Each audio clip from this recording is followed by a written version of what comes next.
Hey, just before we went on, I said I'm gonna go fix my tie, so I'm gonna be like, "Hey, Reading, good to see you." Hi, I'm Dr. Todd with Chiropractic First and Rhino 1010 Wellness. Rhino here. So I'm not a drummer, but my son Bo is. But again, anyone knows Sammy Hagar? He's going to record my Rhino jingle. So today we're talking about how do we know if we're truly healthy. Winston Churchill says, healthy citizens are the greatest asset any country can have. I'm going to give you about a minute. We're going to play some cool intermission music because those of you who haven't logged on yet, I'm going to give you a moment to log on. So, if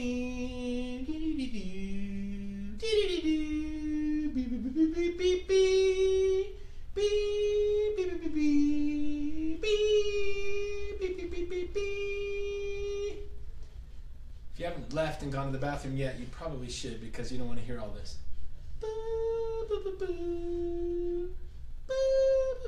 Okay, that's about as much patience as I have. Again, Winston Churchill said, healthy citizens are the greatest asset any country can have. There's a lot of debate in healthcare right now. President Trump is trying to get a new bill in. President Obama got a bill in, mostly focused on our current healthcare system. Raise your hand if you think our current healthcare system is an amazing success. Not one of you raised your hand. The reason is because it's a disaster. It's because our people are sicker than ever.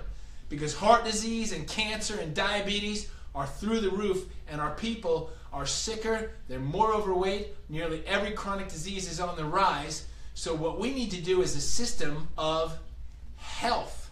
So our citizens, if they're healthy, we can be far more productive. Dr. B.J. Palmer wrote a poem about this, and it's an amazing one. I'll probably read that in one of these shows. So how do we know if we're truly healthy? I've been teaching health for over 25 years, and the most common thing that I find when we ask people, how do you know if you're healthy, is how they feel. Everyone says, well, yeah, I mean, I feel pretty good. Now let me ask you this, and you can answer in comments. How does a person feel the day they have a heart attack? Almost every one of them wakes up feeling pretty normal. Pretty much like it's a regular standard day. They might be a little bit tired, but the average, I just read a study recently, the average teenager, over 60% of teenagers aged 16 to 19 have the beginnings of heart disease in their body in this country. Over 60%. They won't have a heart attack till 10, 20, 30, 40, 50 years from now, but the process of disease builds up in their body before they have any idea it's happening. They can't feel it. Cancer, as many of you know, thank God for my wife, she's alive. She had cancer diagnosed 4 years ago.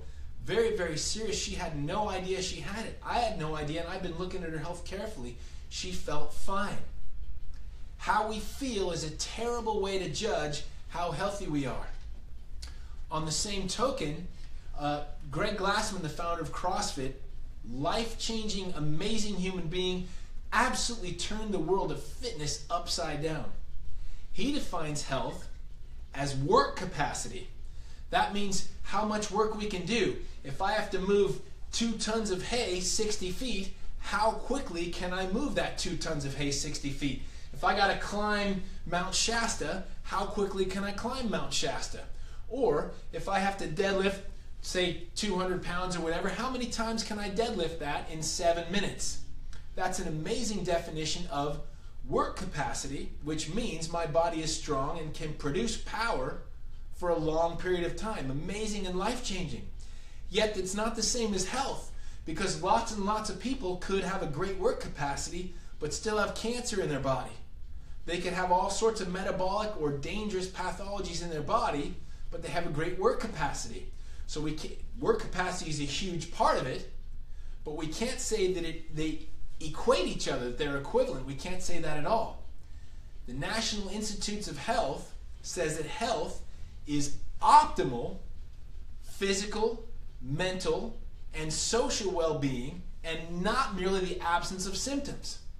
So we know that symptoms are a terrible measure of our health. We can't just say that because I got big biceps, I'm really healthy. We know we can't say that, or just because I can run a mile in 2 minutes and 47 seconds, like my crazy puppy pulls. I can't do this anymore because I broke my helmet and got a concussion, but my puppy used to pull me uphill. She pulled me to a 2 minute and 40-second mile uphill on my longboard.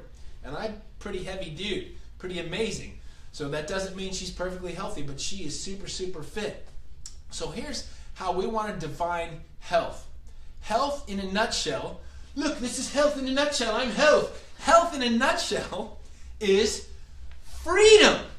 Okay, now what does freedom mean? We can say, freedom, mate, or we can say, they can take our lives, but they'll never take our freedom! Cobra! Like Braveheart said, so freedom means different thing to different people. If you're an oppressed nation, freedom might just mean being able to make decisions for yourself. But to me, and here at Rhino, what we represent is freedom to be able to do what you want to do, when you want to do it, because your body is able to do what you want it to do. Now that can be a variety of age spans. Someone wants to be able to just go play golf with their grandkids. Someone wants to teach their grandkids to fish. For some people, freedom means having the mental capacity so that they can recognize the people that they care about till they're over 100 years old. That's definitely on my plate. By the way, when I'm 100 years old, I'm going to be running with my wife on the beach at 100 years old. She'll be 99, I'll be 100. That's exactly what's going to happen. She'll probably smoke me then too, like she does in everything else, because she's unbelievable. But so freedom means different things to different people. But maybe you want to go out and just kayak on Whiskey Town like Tiffany did last weekend, made the most awesome Rhino photo we've had yet with her awesome Rhino blender bottle. But just to be able to do what you want to do when you want to do it, and to be able to do it for a long period of time.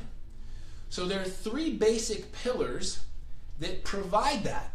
The pillars aren't freedom themselves, and I'm trying to think if there's anywhere. You guys know if there's anywhere where we have the three pillars like on the wall or something?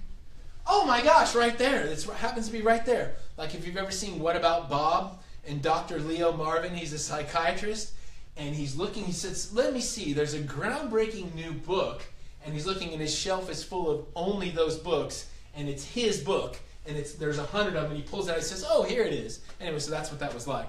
But there are three critical pillars. How many? Three critical pillars to attaining the freedom. These things in and of themselves aren't that exciting.